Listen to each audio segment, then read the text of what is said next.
we're going to have James Thompson from Noronex. Thank you, Naftali, and thanks Bill and ADU for the opportunity to speak this year. Just a little bit of background. I'd like to run you through very briefly the history of Noronex, what we've been doing recently, and then what we're planning to do in the next little while. So Noronex was established in 2018. We actually started off with a copper project in Canada. Through our Canadian partners with experience in Namibia, they offered us an earn-in opportunity in Namibia on the Kalahari Copper Belt, which at that point we didn't know a lot about, despite it being quite a famous belt. However, what was also happening on the Kalahari Belt then was Sandfire Resources were in the market looking to acquire MOD, and MOD have what's now the Mateo mine. So there was already activity starting to happen on the Kalahari Belt, and it's really become our focus now. So we're very much focused on this Kalahari Copper Belt. It's one of the last great underexplored regions or copper districts globally. In 2019, Sandfire acquired this company, MOD, and the discovery in that business had been in 2016. So Julian Hanna, who some of you may well be aware of, was running that. So it was 3 years from discovery hole to being taken over, and then Sandfire subsequently invested in bringing that into production, which happened last year. So 7 years from discovery to production in copper is quite extraordinary. So it's certainly a belt you can do work on very quickly. It's been one of those areas where Noronex has put together a team which actually involved some of the senior Sandfire people from that deal. So Rob Klug was the head of corporate at Sandfire for a decade. He was working on the De Grassa mine, which was a great mine in Western Australia, but that mine was running out of ore. They scoured the globe looking for new project areas and came up with the Kalahari Belt as their next area. He was working at the time with Bruce Hooper, the chief geologist of Sandfire. Bruce left Sandfire in 2020, and around 2020 we were able to list the company on the ASX, and we had those two guys join us. So we've got some very senior former Sandfire people involved in our projects, a lot of experience. Bruce had first worked on the belt 30 years ago when he was a younger geologist. So he's been, when we showed him our projects, he said, I've drilled that one, I've been there, done that one, but probably the main thing was they'd done this acquisition of the Mateo project, and that was pretty integral. So we've been out there for about 3 years, drilling, doing exploration. We've had some good success. We've recently done a deal with South 32. They're going to come in as our earn-in partner and put $15 million into exploration, which is pretty important in our world. The junior markets can be up and down, and we're still a small company, so having a big backer and a big brother is really key. I'll show you a little bit more about that in a moment. So we've got a large position on the Namibian side of the belt. We're not on the Botswana side, but this Kalahari Belt runs for about 1,000 kilometres from central Namibia into northern Botswana. There are, at the western end where we control the Vitvoli project, there's sort of outcropping copper, and this project, which was our first acquisition there, was actually known about by the Namibian Geological Survey and other companies. It had been discovered in the 80s, but it's fairly first principle stuff. There's outcrop, you can see malachite at surface. You can basically drill in and under some fairly simple copper expressions, and they'd already done that. What happens as you move towards the east is you have the Kalahari Desert, and the Kalahari Desert means that you've got anywhere from 20, 30, 50, 100 metres of sand cover. So the prospectors and the earlier companies hadn't really been out there. The mineralisation system does run for this 1,000 kilometres, but it really, where the Kalahari is, has not been explored to any great extent. There's been a few holes punched in, but it's been basically the geophysics. The simple reason behind it, geophysics doesn't work particularly well out there. You can't use EM and things like that. So you're looking for the contact point, the NPF Dakar formation, which is where all the deposits are on the belt. You're looking to find that contact point with magnetics, gravity, and then you go and drill it. So that costs money. We've brought South32 in to help us on that front. So we do have an existing resource, Vitvali. From historic drilling, we were able to wrap a sort of current resource around that. This is sort of the main activity on the belt. I mean, the African copper belts are going to be one of the great sources of copper in decades to come. Central African belt's well known. These are all sedimentary copper belts. It's been mining in Zambia and DRC for 100 years. Kamoa-Kakula's the big one, Friedland's discovery, which they've now brought into production. That's a monster, which will be doing a few 100,000 tonnes per annum. I mean, copper's a 20 million tonne per annum market, so it's not actually going to make a dent in the supply. And the forecasts for copper are to go from 20 million to 40 million tonnes over the next decade or two. So the supply of mines is just not there. There hasn't been significant discoveries. 2010 to 2020 was a pretty flat period in copper. Copper price sat at 5,000, 6,000 a tonne. No, it wasn't incentive pricing. It was hard to raise money for copper exploration. So there really wasn't much in that period to add to new copper stocks.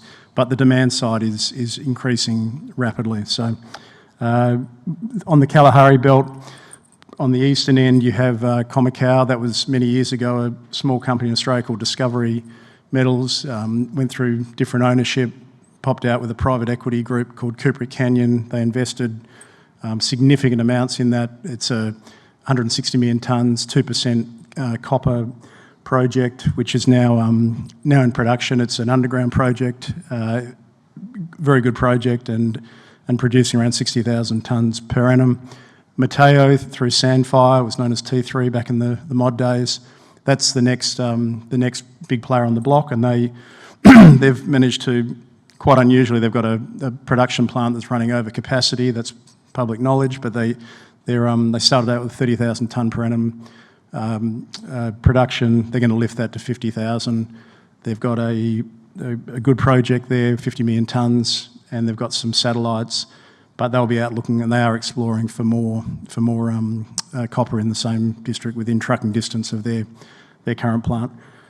There's Mateo's 10 million tonnes. On the other side of the belt, we have Vitvali, which is the sort of deposit that we originally acquired.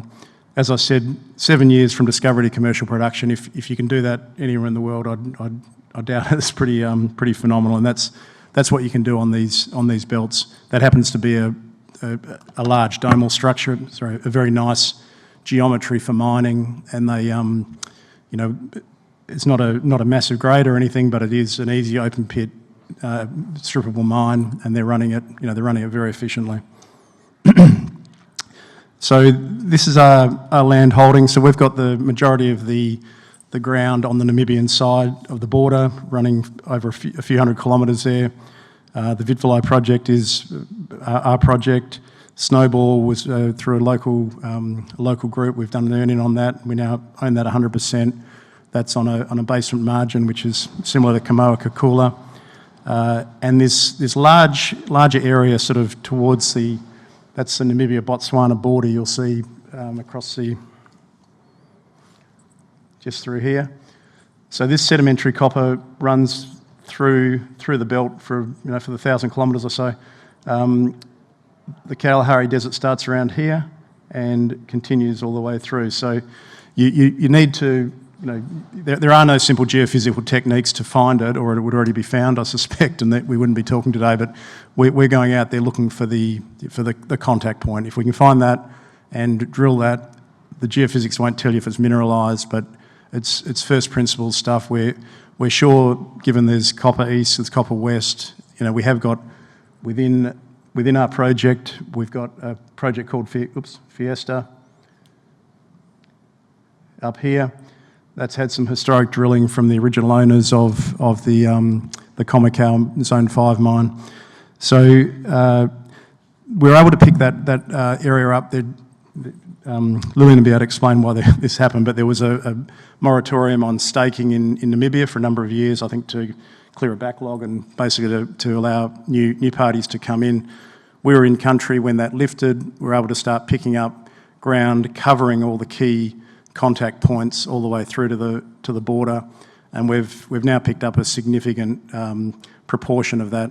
To the south of us is Rio. Sandfire still have some ground on the Namibian side. They're predominantly Botswana, but there's some local groups sort of in between. So this new area is where the South 32 earn-in is focused. The other areas we retain ourselves. I'll just show you where that is. So basically on this whole area, that's about a 7,500 square metre claim block at the moment. It's large. Just to give you an idea of scale, Namibia is about 800,000 square kilometres, so near enough to 1% of the land mass under EPL. But it needs a partner. So we've decided that we should team up. South 32, like all majors, are hunting copper globally, and copper's not that easy to find. So I think the old model of waiting for a junior to find copper and then take them over, with the junior markets being up and down, I think they've all decided it's just going too slow. So they've decided to put their money in and accelerate these processes, and that's great for us. They can earn 60% by spending $15 million over 5 years. $3 million per annum is a very good run rate for the drilling we're planning. We've already started this. We signed this deal with them in July, and we've started with a gravity survey. There's already some magnetics, from government magnetics, that we can use as well. And we'll be looking to commence drilling later in September. We'll do about a 3-month drill program based on some of the work around Fiesta. So Fiesta has historic drilling. It also has, we did some work there last year and found a 45 metre 1% copper intercept, which was pretty good in a new area. With this sedimentary copper that we're targeting, 1.5% is kind of the grade we're after. There is a bit of a silver credit in that area, but it's mainly copper. It's not a sort of multi-commodity type mineralisation. So the gravity survey is underway. That'll finish up next week. We'll go into Fiesta, where we know there's copper, and do some work there to try and extend that. That's not a resource at this stage. And then we'll go and, based on the gravity and mag, we'll go and target some more areas. What we're really looking for out there is domal structures, very similar to, I guess, what Mateo is. These domal structures act as trap sites. You can get significant copper mineralisation over several hundred metres, if not kilometres, if you get onto the right area. There are also shear zones out there. We'll be targeting those, but the domes present as fantastic geometry for mining if you get to that point. So we'll test the basement margins as well, which is similar to the new work they've been doing up in the Central African Copper Belt. So sedimentary copper's come a long way in the understanding of it, geologically and technically. There hasn't been necessarily a geophysical breakthrough that allows you just to go, that's where it is, but you need to go and drill it, basically. So that's what we've decided to do, and brought a fantastic partner in. They've been excellent so far. They're looking forward to working in country. They're not in Namibia at the moment, so this will be their first foray in. Alongside that earn-in deal, we've also gone into what's called a strategic alliance. So we'll be the eyes and ears for South 32 in country. That allows us to basically find base metal projects, predominantly copper, but it could be zinc, nickel, or otherwise. Present those through to South 32, to their technical team, and based on the merits or otherwise, they can decide to invest, or if not, we can proceed if we wish. So there's some optionality out of that, and we have a lot of projects we get shown because we've been very active in country. We've been one of the most active copper explorers there over the last few years. So that could turn into something else, but I think for now we have a lot of work to do on this area. We've taken over some new applications to the south, which they become part of the joint venture, the earn-in. And as I said, these areas that we control at the moment, we're free to explore or deal those as we wish. But really the next few years, hopefully it is 5 years, but the next few years, and in particular the rest of this year, will be a busy drilling program. We're only a small company, 7 mil market cap, and we're now we've got a funding solution that I think really works very well to accelerate and progress this area. It's an exciting area, so watch this space. Thank you.